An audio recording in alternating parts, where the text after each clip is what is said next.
Combrei is next. So this is Time Justice.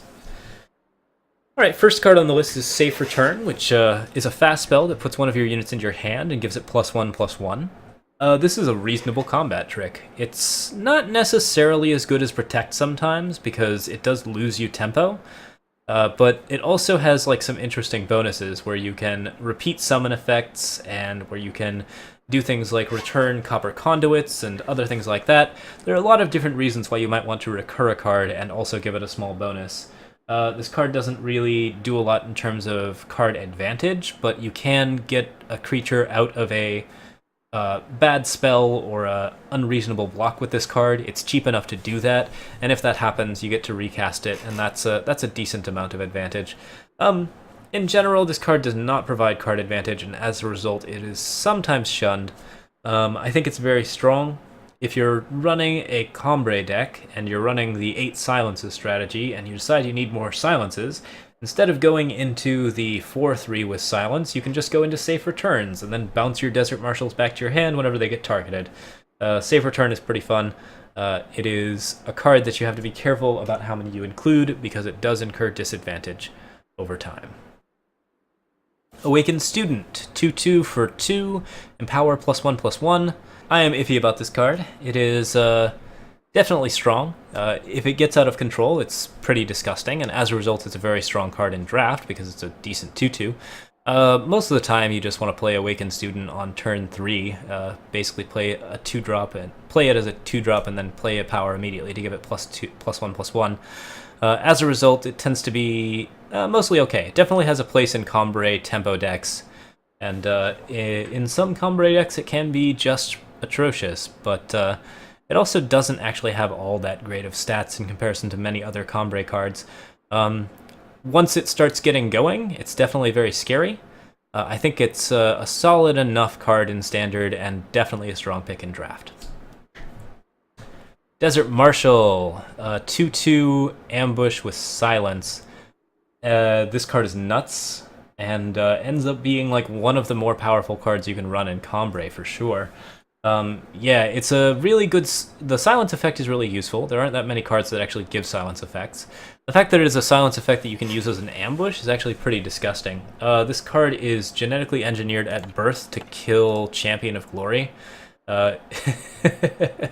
It just wrecks its face. It's really quite fun. Yeah, so what this usually does is it jumps down, it gets a decent amount of advantage by trading with a unit, or it silences a unit and then trades with it that way. It's also, like, the ambush is pretty relevant even when you don't get a good trade. Sometimes it can block a weapon for you. It's just got a lot of good toolkit stuff going on. People even use it in tempo decks. They'll just, like, save it and see if they can silence anything on turn 2, and if they can't, they'll toss it down, put a weapon on it, and swing in for 5, and that's actually still pretty nasty. Like, there's no real way to respond to that. Or there are some real ways to respond to that, but there aren't that many of them. Combrei Healer. Used to be a 2/1, now it's a 2/2. You and a unit each get +3 health. That's really strong. I thought this card was good before it was a 2/2, but rush decks were apparently stronger, so this card actually got a buff.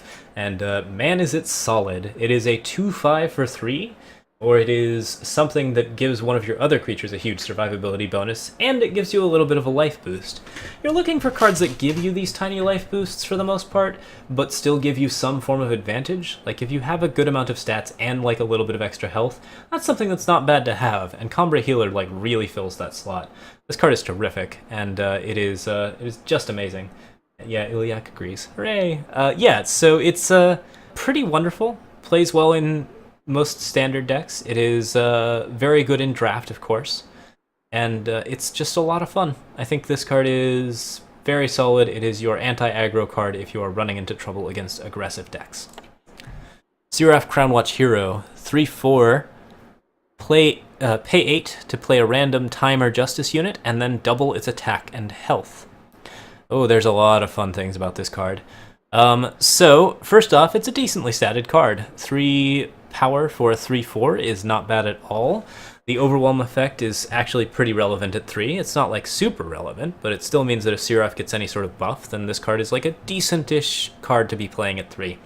Combrei decks can struggle sometimes to find a good card to play at 3 apart from Combrei Healer, and yeah, this is still pretty beastly. But of course, where this card shines is at 8 power, because when you are at 8 power and you are just playing Siraf's ability over and over again, which isn't stopped by being permafrosted or stunned or in any way disabled, you have to silence it or you have to kill it. Yeah, at 8, it is almost always correct to play that random timer justice unit. If you have Xenon Obelisks on the field, the Xenon Obelisk will check the unit's stats, or they will add to the unit stats, and then those stats will be doubled. So that usually makes for like if a 2/2 gets a 2/2 bonus from a Xenon Obelisk, then it becomes an 8/8 when Siraf makes one. Yeah, it's pretty disgusting. This card obviously relies on you getting to high amounts of power. Martial Ironthorn is a great way to help out with that. And it's quite beastly. It's very standard in Combrei mid-range decks. It really loves to be a card that is both down early and also just winning the game late. You have to deal with it at some point, so it's really quite wonderful. And it's fairly hard to kill. Stand Together. Your units get +1/+1 and Aegis. This card is a beatdown. It's a little expensive for a fast spell trick. Like, for a defensive trick, it can be a little tricky to run.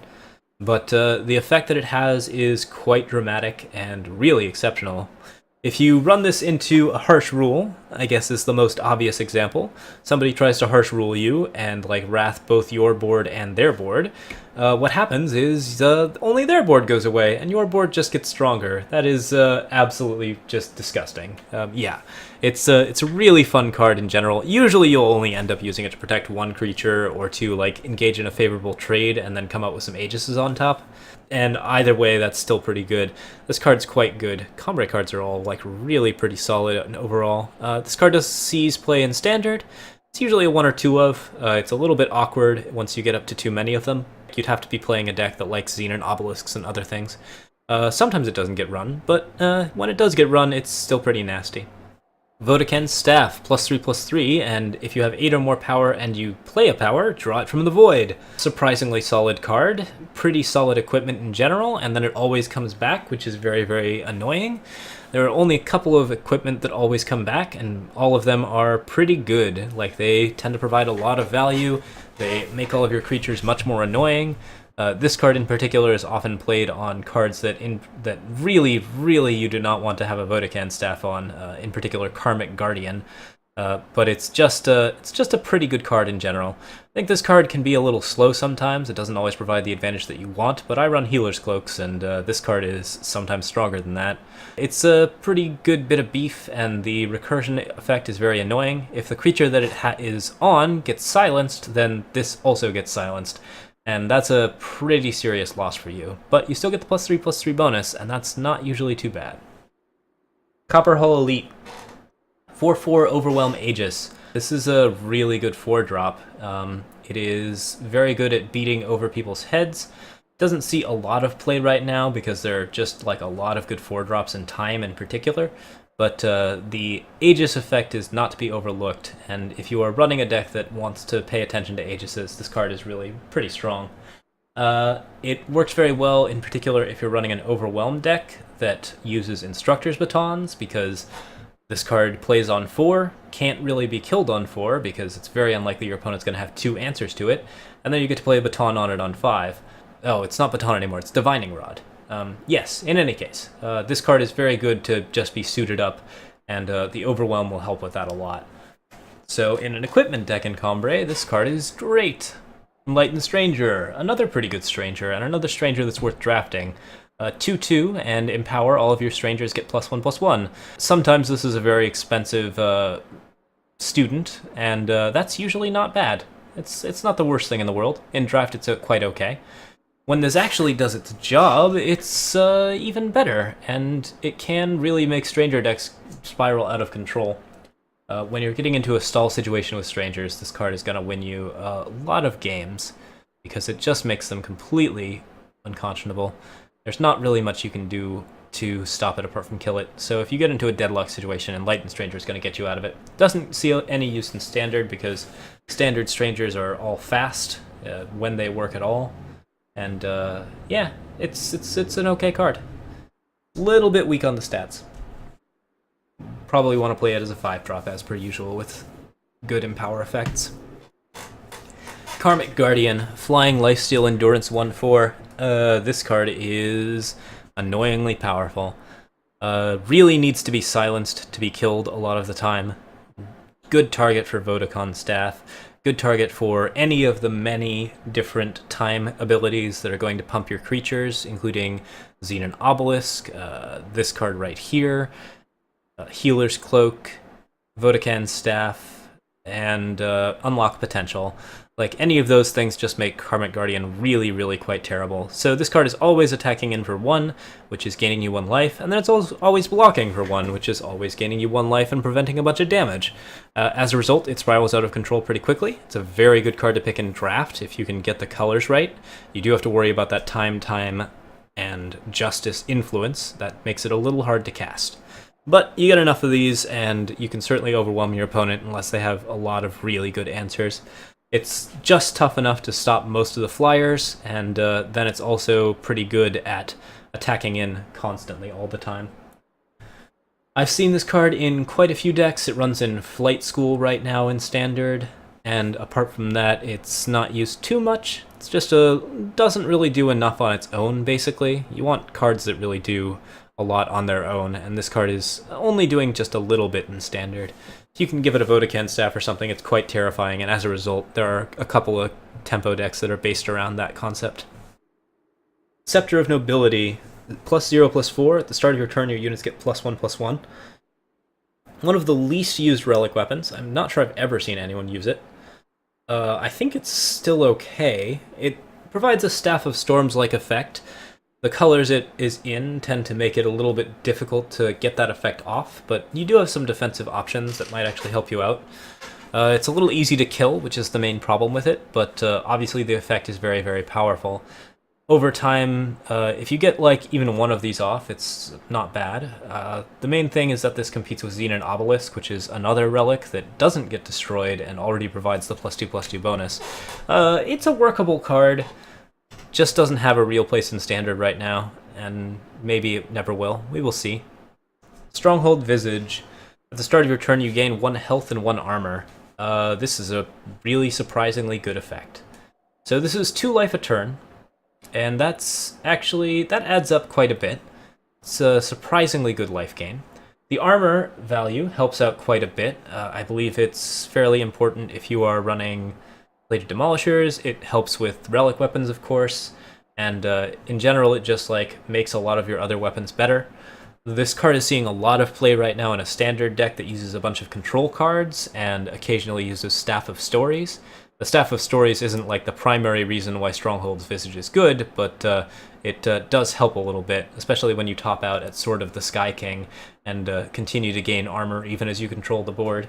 This card plays the long game, so you have to be a little careful about that, but over time it will win out for you. The main disadvantage to it, of course, is that it doesn't actually have any effect on the board. It is a life gain card and a life gain card only, however it is probably the best life gain card at the moment.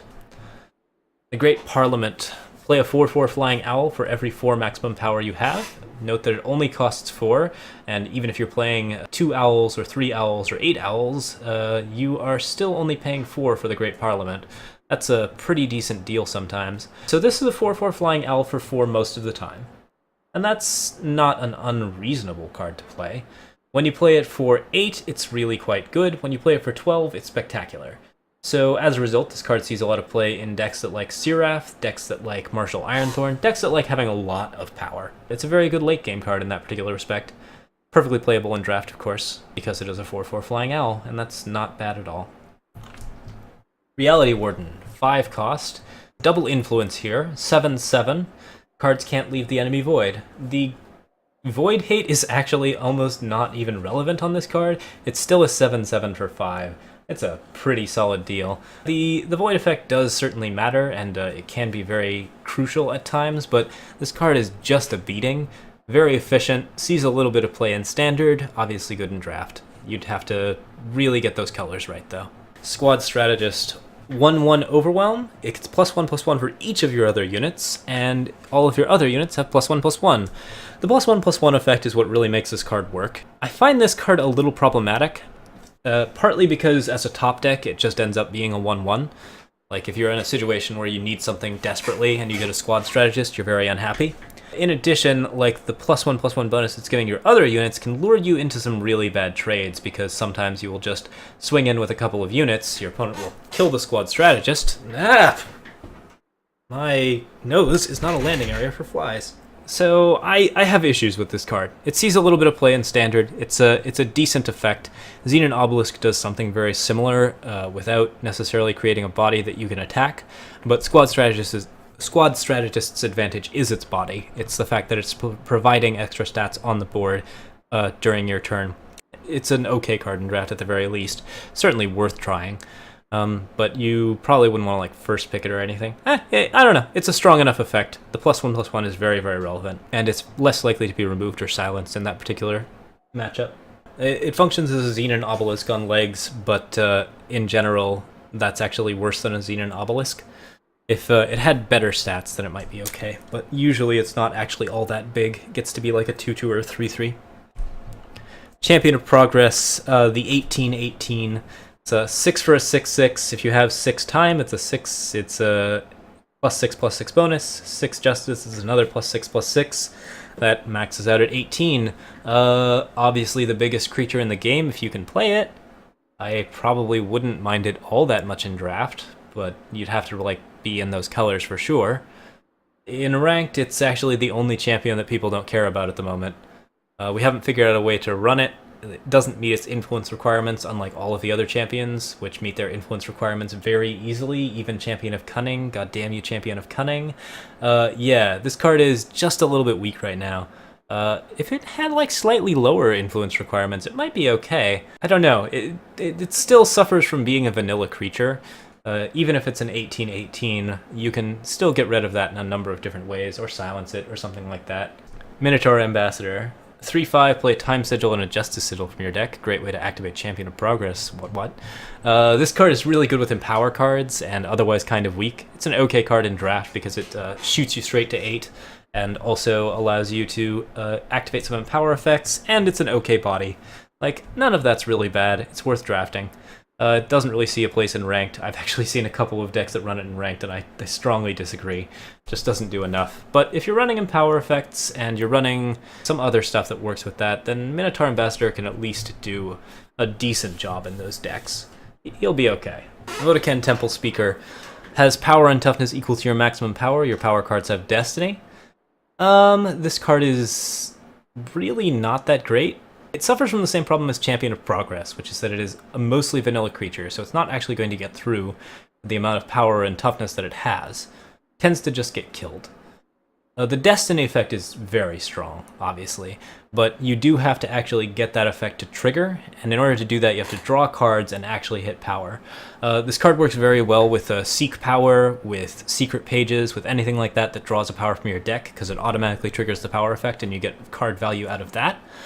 So as a result, as like an 8 or a 9 drop, it's pretty effective at getting you a little bit of an extra advantage. But that's an 8 or a 9 drop for a 2-card combo that may or may not trigger a useful effect. Vodakhan Temple Speaker certainly has a lot of potential to blow out a game, and that's really quite appealing. As a card that's just going to win games reliably, it doesn't work very well. I love the design. It's really fancy. It's such a good card. Really fun card in general. Yeah, just beautiful. Fun thing that you can do at the top of Combrei. Another fun thing you can do at the top of Combrei is a New Tomorrow. I actually do play this card as opposed to Vodakhan, which I don't think is any better or worse, really. It's also a goofy, stupid card. So this plays the top 12 power of your deck depleted. I believe it might someday play all of the power from your deck depleted again, but it was breaking too much, and the top 12 power is very, very close to doing exactly that, because when you cast it for 10, you usually don't have that much power left in your deck. It doesn't really do a lot, but the main thing that it does do is make Seraph activations just double up. It makes Great Parliament do ridiculous things. It makes it so that you always have all of your power, and it makes it so that you always draw gas. As a 10 power effect, that's not bad. I certainly wouldn't play it in draft, but it is a card that can essentially turn a control matchup into just a bomb and that in itself is kind of exciting. Yeah, if you play this card with Martial Ironthorn out, then you get to get treated to an animation of all 12 of those power getting duplicated, and that's really fun and goofy, and I really enjoy that. And then you'll end up with like 48 power, and you can Seraph 4 times in a row after playing Seraph on a turn. You know, just new tomorrow things. Yeah, this card's delightful fun. It's not like a particularly great standard card, but I do include it in one particular deck. Elysia is next. That is white-blue